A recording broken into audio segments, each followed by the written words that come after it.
my YouTube channel, Cook and Talk with Madam! So for today's cooking vlog ay magluluto naman tayo ng pasta recipe na bibihira lang po nating matikman o iluto sa ating mga bahay. At usually, natitikman o nakakakain lang tayo ng pasta recipe na ito sa mga okasyon at sa mga yayamanin nating mga kaibigan. So, ang iluluto ko today, ang iluluto ko po for today ay cheesy lasagna. Ang cheesy lasagna ay medyo maproseso siya, pero super duper sarap naman po at gagawin kong simple lang for today para magaya niyo po sa inyong mga kitchen. So ano pa bang hinihintay ninyo? Tara, samahan niyo ako at iluto na natin ang creamy lasagna. Ito po ang mga ingredients para po sa ating meat sauce.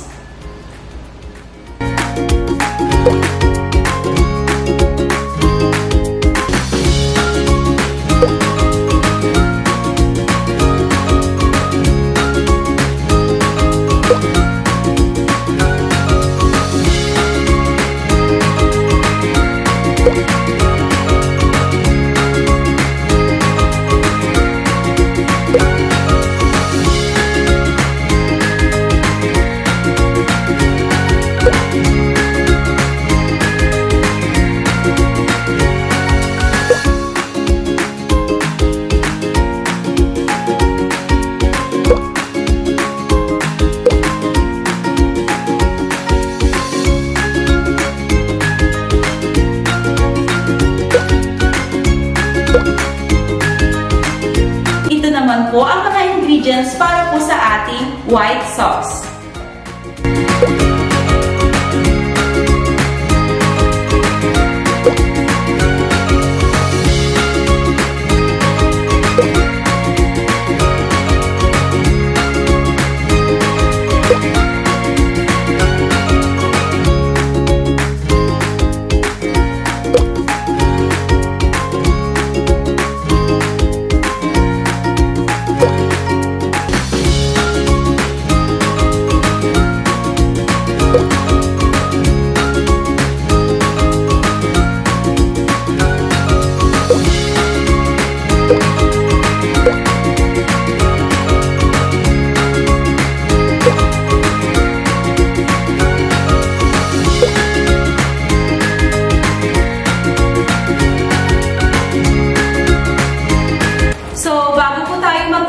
Magpakulo na po tayo ng ating lasagna pasta. So, nakapagpakulo na po ako kanina at ready na para lumamig na siya bago pa natin gawin ang ating mga sauce.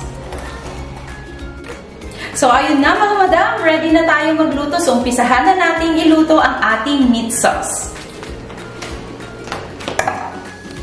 So, ayan, kung mainit na ang ating pan, maglagay tayo ng konting olive oil. Kunti lang, panggisa lang natin.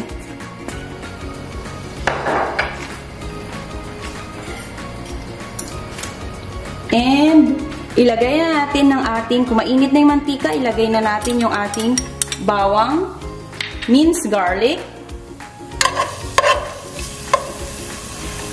Sa kanan, okay lang. Kitang-kita nyo kasi yung mga kamay ko, no? Ayan. So, isunod na rin natin ang ating sibuyas.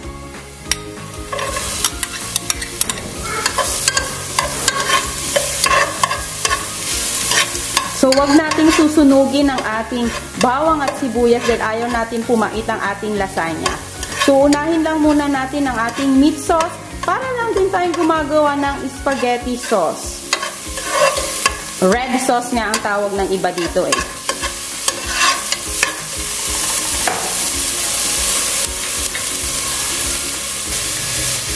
Ayan. So, ilagay na natin ang ating ground beef.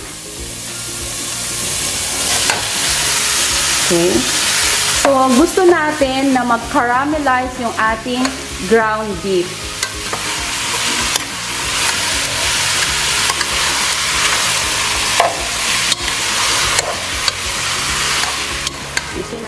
Ayan. So, ang tip ko sa inyo, huwag nyo pong huhugasan yung inyong karning baka o ground beef o ground pork Kasi po, once po hinugasan ninyo, magmo-moist po yan. Diyan po yung nagtutubig na po yung karne o yung inyong giniling. Diba? Eh, sasabihin nyo sa akin, paano pag may amoy na? Kaya nga po, maghahanap po kayo ng talagang fresh po yung inyong karne. Kung saan po kayo bibili. So, ayan, ika-caramelize lang natin yan. Yung talagang magba-brown siya para maglalasa talaga yung karne. So, hintayin lang natin yan. So, ayan. Pwede na ito. Lagay na natin ang ating mushroom. 1 can po yan. Hinugasan na po natin yan para maalis po yung nilagay nila sa can. Ayan. Okay. Sunod na rin natin yung ating tomato sauce. So, 1 kilo po yung ating tomato sauce kasi 1 kilo yung ating beef. Yan. So, para lang kayong gumagawa ng spaghetti sauce.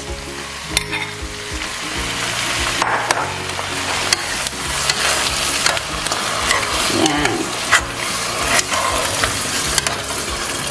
Hinaan natin yung apoy. Medium rare. Medium rare tuloy. Steak? Medium heat. Ayan. So, ilagay na rin natin yung ating tomato paste. Ayan. Pampalapot din po yan. Kasi gusto natin yung malapot. Okay, sayang yan. Okay. So, titimplahan na natin ng konting salt.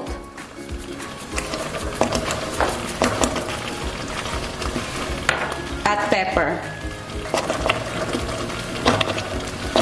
So, maglalagay din ako ng dried oregano. Kunti lang. Pag dried ang gagamitin nyo, kunti lang kasi mapait yan. Pero pag fresh, mas okay na madami. So, basil. Dried basil. And haluin na natin.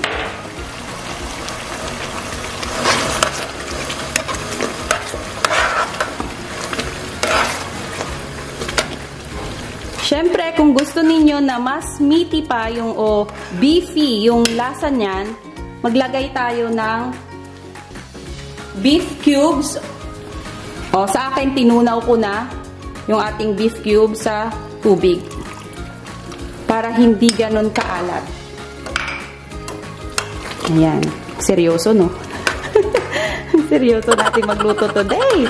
Kasi bawal tayo magkamali. Ayan. So, ayan.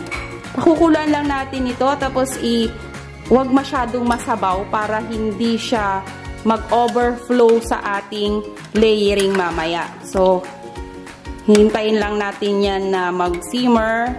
Siguro mga 15 minutes.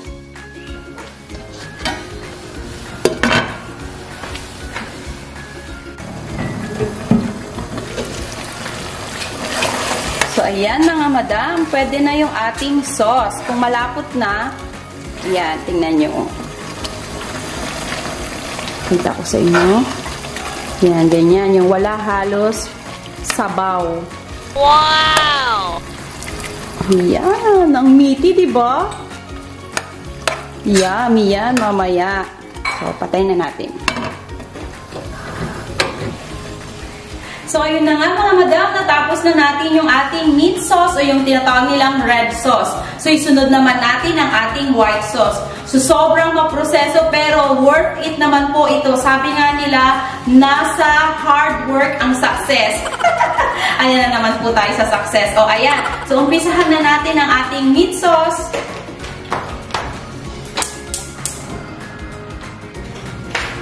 So, ayan, nilagay ko na yung ating butter. Ayan. Kung mainit na yung ating pan, ilagay na natin yung butter. So, tunawin lang natin yan. Ayan. Tunawin lang natin yan and be patient. Parang love. Love is patient. Ayan. So, dapat gagamit tayo ng whisk. Huwag ito. So, ito. Para perfect sa ating pag-mix ng ating flour. So, ilalagay na natin yung ating flour. Kunti lang yan.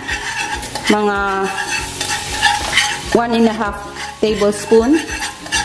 So, ayan. I-mix lang natin yan. So, siguraduhin ninyong na-mix ninyong mabuti yung inyong flour para hindi siya magbuo-buo o may lasang harina yung ating sauce.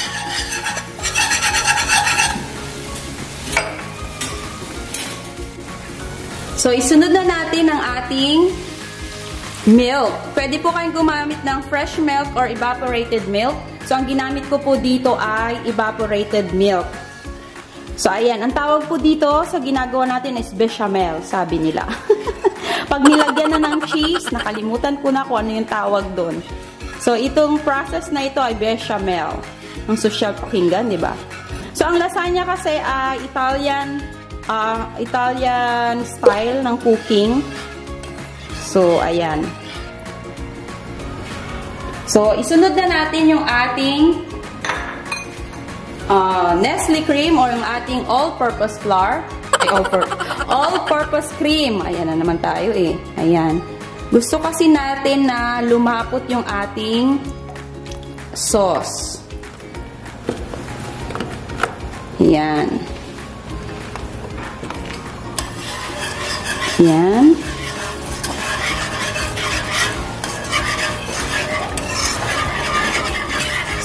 So ilagay na natin yung... Wait lang po, wala akong kutsara. Para mailagay natin yung ating cheese. So, ito ay cheddar cheese. Gusto natin maging cheesy ang ating lasagna. Cheesy na hindi nakakaumay. So, maglalagay tayo ng cheddar cheese. Parmesan cheese. Ayan.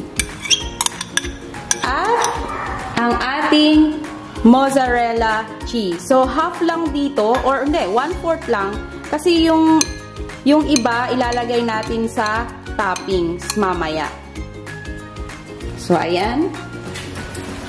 Haluin lang natin. Oh, ayan, oh. Kailangan natin mapalapot itong ating sauce, hindi malabnaw. So, titimplahan ko siya ng salt and pepper. Okay, konting salt. Tansya lang muna. Bakit parang walang lumalabas? Ayan. Parang walang lumalabas. Sandali. Pepper. Ayan. Litin natin yung ating salt kasi walang lumabas. Kunti lang. And lagyan natin ng konting nutmeg. Kasi yan yung magpapabango din eh. Tsaka magpapasarap. Yan oh, kalapot na. So, hinaan lang natin yung apoy para hindi masunog yung ating white sauce. Baka hindi na maging white sauce. Maging black sauce na. So, ayan. So, maglagay tayo ng konting nutmeg. Ayan. So, kailangan nating haluin ng haluin para hindi siya masunog. So, consistency. Uy, may ganun, consistency. So, ayan. So, ayan mga madam. Pwede na ang ating white sauce. Ayan. Malapot na siya. So, tara, mag-prepare na tayo. So, ayun na nga mga madam, natapos na rin ang ating meat sauce at ang ating white sauce. So, ang gagawin natin ngayon ay magpe-prepare na o by layer sa ating lasagna. So, ang ating lasagna pasta, nagpakulo na po ako kanina. So, ayan. So, ayan po yung process. Alam niyo naman po yung process ng pagpapakulo. Before po pala natin ilagay itong layer ng pasta dito o yung lasagna pasta, maglalagay muna ako dito o magpapahid ako ng konting meat sauce para hindi siya plain pag hiniwa o kinain natin mamaya. So, mag-ano lang tayo ng konti. Ayan. So, madali lang mag-layer. Ayan. Ang perfect nito. Ang sarap. Kanina tinikman ko na yung mga sauce. Wow! So, ayan. Pahid-pahid. So, i-prepare na rin natin yung ating oven for i-preheat na natin siya na 375 Fahrenheit or 190 degrees Celsius. So, i-set ko na. Ayan. So, ayan. So, after nyan, ilagay na natin yung ating, ibabaw natin dito yung ating lasagna pasta. Ayan. Ayan. Ang perfect nito. Sarap. Wow! Okay. Yan. Tapos, saktong-sakto yung haba. Kung mas mahaba pa yung inyong, o mas malaki pa yung inyong, ano bang tawag dito? Nakalimutan ko na. Yan. Pwede kayong magdagdag. O, tapos, ilagay natin yung ating red sauce o yung ating meat sauce. Maglagay tayo dyan. Ayan. So, tara, lapit ka para makita nila.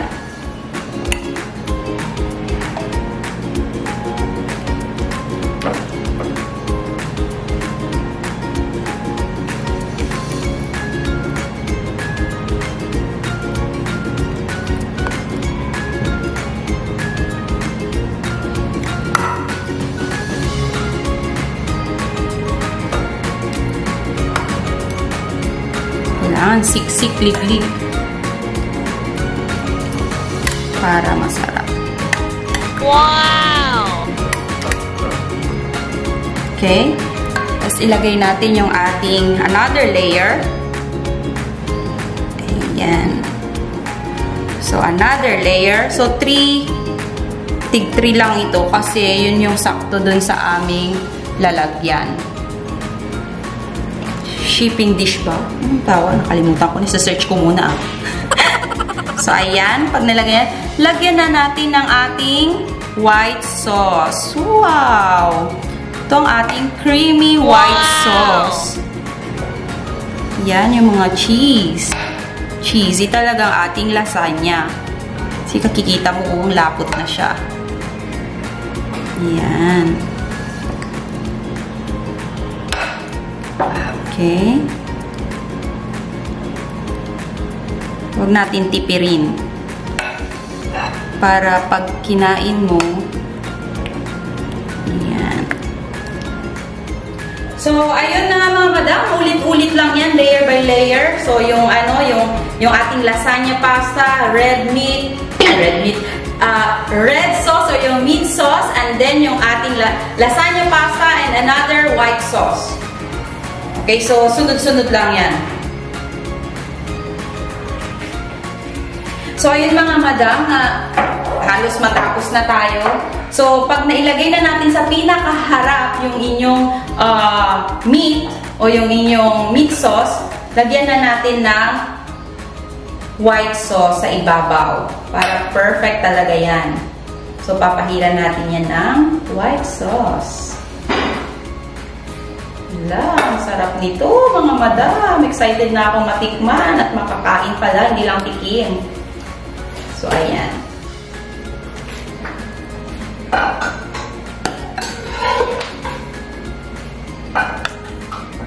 So, ayun mga madam, na-layer na natin sila ng maayos. So, ilalagay na natin yung ating mozzarella sa toppings. Ayan.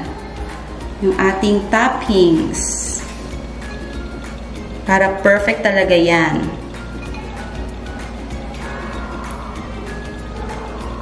Oops. So, ayun mga madam, i-cover po muna natin ng foil ang ating lasagna bago natin ilagay sa ating oven. So, i-bake lang po natin siya ng 45 minutes and another 10 minutes ng walang foil. Okay? Ayan. So, dapat hindi didikit yung foil doon sa cheese para maganda yung mamaya yung kalalabasan. Siguro din natin So, ayan mga madam, ilagay na natin sa oven for 45 minutes and another 10 minutes para sa walang cover. Wow!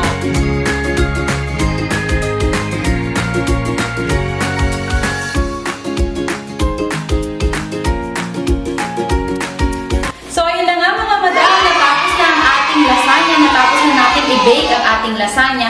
So, isi-set aside muna natin siya or let it rest for 15 minutes para hindi sobrang mainit. So, kung nakikita ninyo, medyo brown-brown siya sa ibabaw. Yan ang perfect na kulay ng ating lasagna. So, mamaya, titikman na po natin.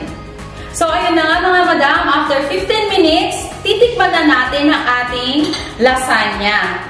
So, syempre, ayan. Try natin yan. Wow! Ang sarap! Ang creamy, ang cheesy. Lasang-lasa mo yung meat. Ang yummy.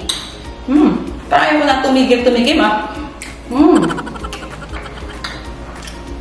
Super yummy, mga madam. So, ano ba ang hinihintay ninyo? I-try nyo na ang aking creamy, cheesy lasagna sa inyong mga kitchen.